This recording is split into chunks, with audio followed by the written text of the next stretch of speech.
Change is on the horizon, y'all. My man Trump, he just took over DC. Now, I've been staying away from the politics for the most part, but this was just too interesting to me. I'm like, you know what? I need to come on here and talk about this. And as you can see, I changed up the office again. What you think? Does it look good? I like it. I think it looks pretty cool. But without further ado, I want to jump into this. All right. Let's see what my man Trump is talking about.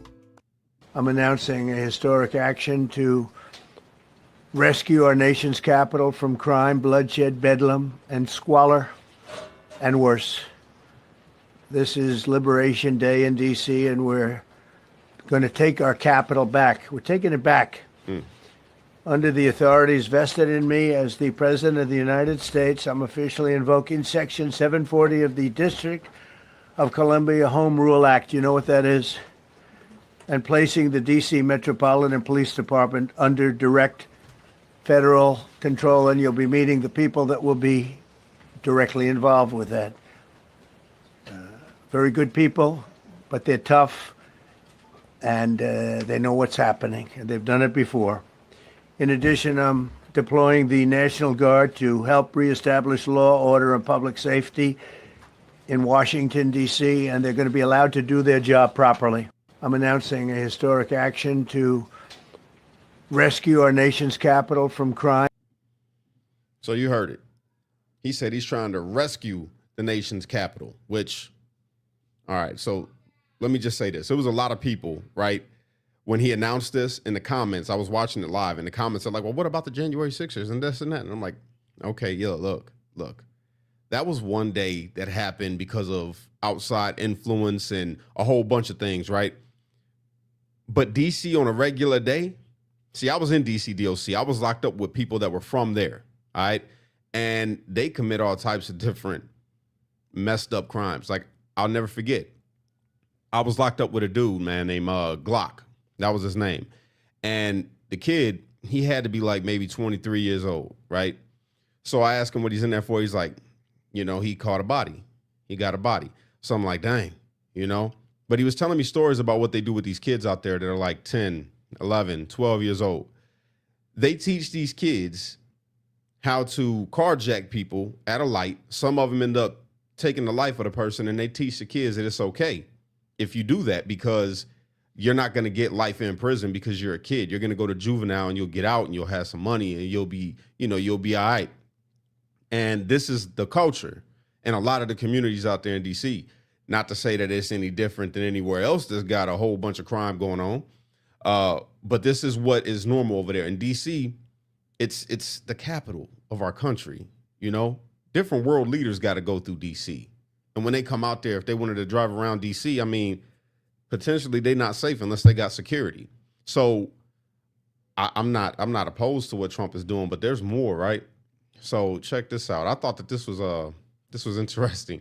So President Trump's whole aim is just to stop crime, right? It's to stop crime over there because it's getting out of hand. Check this out, y'all. Free DC! Free DC! Free DC! Free DC. Free DC! Protect home rule! Protect home rule. See, but the problem, let me pause this. The problem is that there is no home rule. The home rule in DC, from what I could tell, when I went out there, I seen what it was like. I went out there twice, and I seen what it was like, and I was locked up with people that live in the community. So the home rule over there is basically anarchy. You know what I'm saying? They've lost it out there. And these people are out here saying protect home rule. They're literally just protesting Trump. Not because he's doing anything bad. He's trying to clean up crime. And they're over there protesting this. Where's all the protesters at when there's people being slaughtered out there in the streets, and when these young kids are losing their freedom, man, and losing their life because they've been taught by the older generation that it's okay to do these things, and that's their way of life. It doesn't make any sense to me. But here they are, standing out there. Protect home rule. You're protesting against stopping crime in your community. It blows my mind, you guys, that this is where we are right now. And then, people like me, I'll come on and say something like this, and I'm talking in favor of what Trump's doing, and then you'll get attacked by the community that not because of what you're saying, but because of who you're saying it in favor of. It's not like the people of DC don't, they don't want the crime to, or they want the crime to keep going. They don't. A lot of people that live in DC are fed up. They're fed up with it, but their hate for Trump outweighs how fed up they are with their own community. So they won't speak up because they can never, being on the side of Trump, it doesn't matter if he's right. If you be on the side of Trump in any scenario, you're a sellout. You're a sellout. How dare you side with the tangerine terror? Don't you know that he hates black folks and he, you know what I'm saying? That's the mindset. Even though the things that he is doing has benefited the country. And it blows my mind. And then what's even more crazy is people can't see through the propaganda. And this goes far beyond what he's just doing in DC. You got people that were pardoned by Trump. You got January 6ers like myself. For those of you who don't know, I'm a January 6er. I'm pardoned by Trump, right? But you got brothers that's out right now, pardoned by Trump, and are talking all kind of smack about Trump. Not because of his policies. No. They applaud him on his policies. They'll applaud him on what he's doing in DC. You know what it is? It's because they say that he's a Zionist. So because they hate Jewish people so much in their own heart, they can't be happy about anything Trump's doing because he's bending the knee to Israel, right? So Trump derangement syndrome, as far as I could tell, has gone and infected people to a point. And it's crazy because it's not just the left anymore. You have people that'll say that they're MAGA and they're slamming Trump online right now, slamming him. And it just blows my mind. Blows my mind. So yeah, we're gonna keep this thing rolling. I got another one. I thought this was this was interesting. So you see this person right here? Hold on, let me get her up here on the screen. Yeah, the Tangerine Terror. You like that? I got that from my guy over there on the Communist app. So let me show you guys this. Check this out. Look at that. Look at that. Just marching through the streets, handing out kits to, certain community. This person is a part of that community. You can kind of guess what community I'm talking about. No shade being thrown. Love you guys. Nothing like that. But check this out. Out there having a great day at the parade, right? Why am I showing you this? Let me show you who this person is. All right, let's go back. Let me get out of here. Let me show you who this person is, y'all. Where is it at? Right here. Look at this. All right, well, come over. The person that you seen walking is this person. Okay? P.A. Smith. Okay? D.C. After a successful career in law enforcement with the U.S. Park Police, Smith joined the Metropolitan Police Department, the MPD. No shout out to the MPD of D.C. You know why. Anyway, in May 2022, as the chief equity officer assigned to the executive office of the chief of police. Sounds good. She led the department's effort on diversity, equity, and inclusion, DEI, made an immediate impact at the MPD, and ensured that DEI issues remained a priority in the department. She developed an organizational whatever. It keeps on going. But she got fired. Trump put her out, man. She's like, all right, look, this person obviously cares more about the DEI thing than making sure that the streets are safe in DC. Out there marching in a parade, handing out SMEX kits, SMEX minus the M, SMEX kits to the LGBTQ community, of whom she's a part of, I believe, and supports, which that's cool. But your job as a police officer is to protect people, okay? To protect and serve. And that we can see ain't been done in DC. Now people argue the statistics and say, well, crime has gone down in the last 2 years. It's at an all-time low. True enough. But it's at an all-time low from the all-time high. So that's not impressive. It's still a lot going on out there, man. And for anybody thinking that this doesn't need to happen, that DC doesn't need some kind of overhaul, yo, you tripping. Go out there. Just go out there. Wear a MAGA hat or a Trump hat, or tell them that you're a Republican or anything, or just be black, just be black and go hang out in Southeastern, you know what I'm saying? Go hang out in one of the communities over there. Again, it ain't no different than going to say like New York, somewhere in New York, or somewhere in Chicago, or somewhere in Detroit, or wherever, where, you know, things happen, things pop off. But it should never be the case the way that it is over there in D.C. You look up the crime statistics in D.C., even though they say it's at an all-time low, and look at the population and look at how many young brothers. It's not even a lot of older. It's like the younger brothers get locked up and catch cases. It'll blow your mind. It'll blow your mind, man. It's sad. So I'm happy to see what's going on over there right now, and I hope that it creates some change and a better environment for the people. You know, that's it. Judge Jeanine Pirro. Well, Jeanine Pirro now. I'm not gonna say judge no more, but Jeanine Pirro, she has some stuff to say. So let me pull this up real quick because it was a good take, real good take. I see too much violent crime being committed by young punks who think that they can get together in gangs and crews and beat the hell out of you or anyone else. They don't care where they are. They can be in DuPont Circle, but they know that we can't touch them. Why? Because the laws are weak. I can't touch you if you're 14, 15, 16, 17 years old and you have a gun. I convict someone of shooting another person with an illegal gun on a public bus in the chest. Intent to kill? I convict him. And you know what the judge gives him? Probation. That's a reality, y'all. That's a real reality. Like, it's crazy because they say that they're kids. You know, they deserve a chance, which I agree. Like, they do. They do deserve a chance. I'm not saying that they don't deserve a chance, but if we could get the city cleaned up and get the older heads that's teaching these younger heads to do these things, man, I mean, I feel like it could create a better future for the kids that's out there. There's too many older guys out there, man, that's teaching these young kids the wrong thing. And families getting broken up, you know what I'm saying? And kids coming home, getting raised in the system. There's a lot of kids that don't get out, that don't get that light sentence for just shooting somebody. But they come home after 10 years of being away, and now they raised in the system, and now they don't know how to be a part of society. The only thing they know is we were a part of gang culture.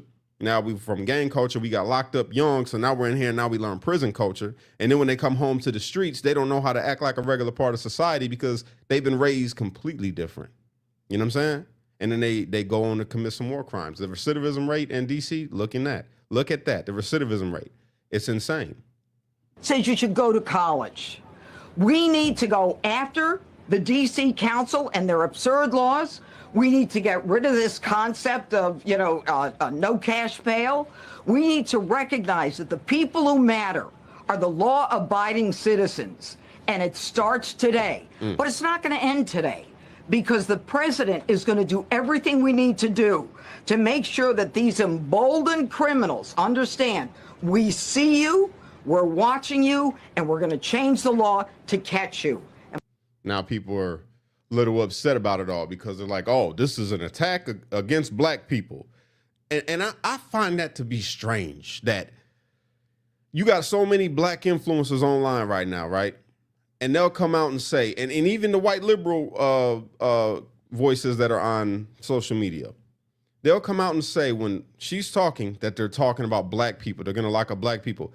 Why do you feel that because she says criminal, automatically you equate that to mean black people? Because the last time I checked, it's not just black folks, even though they do call D.C. Chocolate City, because it is mostly black people, but there was white people locked up in D.C. jail too that were committing the same kind of crimes. So your mind automatically thinks, oh, they're going to round up black people. Because in your mind, you know that when you go to D.C. and you're in that community, is all you see is black people committing crime. Again, not to say that that's what it is. It's not only black people, but it's funny that that's where your mind takes you when somebody gets on the news and says, we're going to lock up criminals, young punks, thugs. Automatically, your mind goes to black. Why is that? Why do you think that is? You know, at the end of the day, y'all, I'm just praying for the best possible outcome for DC and for the residents there, because nobody should have to live in fear, bro. When you come outside and you 11, 12, 13 years old, you shouldn't have to live in fear of somebody coming up and doing something to you. If you're a tourist going to see the nation's capital, you shouldn't have to be in fear that if you stop at the wrong light, somebody's going to take your life and take your car and take your belongings. It shouldn't be a thing anywhere in the United States of America. So I'm praying for DC. I'm praying for the residents. And if this rubbed you the wrong way because of the way that I'm talking, 'cause you know I ain't been doing the politics. A lot of y'all been more fans of the film stuff that I've been doing, and I appreciate that. But I feel like this needs to get talked about from somebody with a sensible view. You know, I got a sensible take, I believe, and I just want to see better. I'm not throwing no shade at nobody. This isn't about somebody's color. This isn't about, you know, just one spot being bad. We got a lot of places like DC in the United States of America, y'all. In your state where you live right now, you got towns and cities that are bad, that is overran with crime. You know, whatever color the people are that are committing it. And it needs to be stopped. We need to get America, when I say we need to make America great again, I believe it in every fabric, man. Not just the economy, not just jobs, not just the border. I'm talking about making it safe, you know, where the kids ain't got to worry about nothing. Trump been doing a fantastic job, man, locking up predators. Y'all seen that? They've been cracking down on predators. You see, we got our border under control. Now, if we can get our cities to be safer, that'll be great. Now, some of you are going to be critical.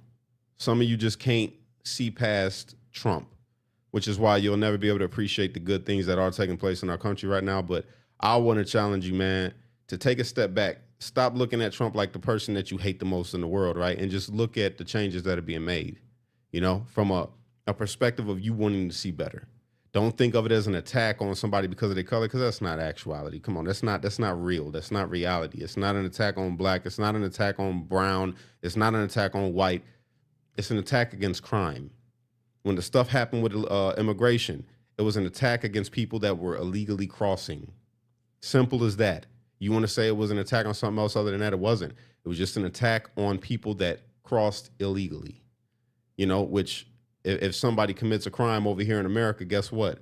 It's an attack on you for the crime that you committed, not because you are who you are, but the crime that you committed. Let's stop with the sensitivity, man, and being so hyper focused on feeling offended because of something that's not even there. It's not about race. This is not about your politics. This is not about anything other than right, wrong, rule of law versus anarchy. You feel me? I hope so.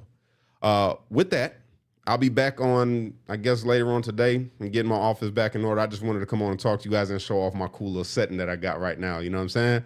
I'm liking it. I got to get it all the way finished. And then I'll be back on. I'm going to start doing this more. You guys covering a little bit of the news, just a little bit here and there. But I got some filming that I got to do today. So don't expect it all the time. But I'm back.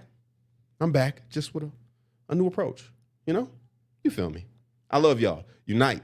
Don't fight. Be a street light, because only you can be the change you wish to see in the world. And when you get too stressed out, you got to remember to pray, America, because without God, everything falls apart. And that's just the facts. I'm just a person telling it, but it's a fact. Catch y'all later.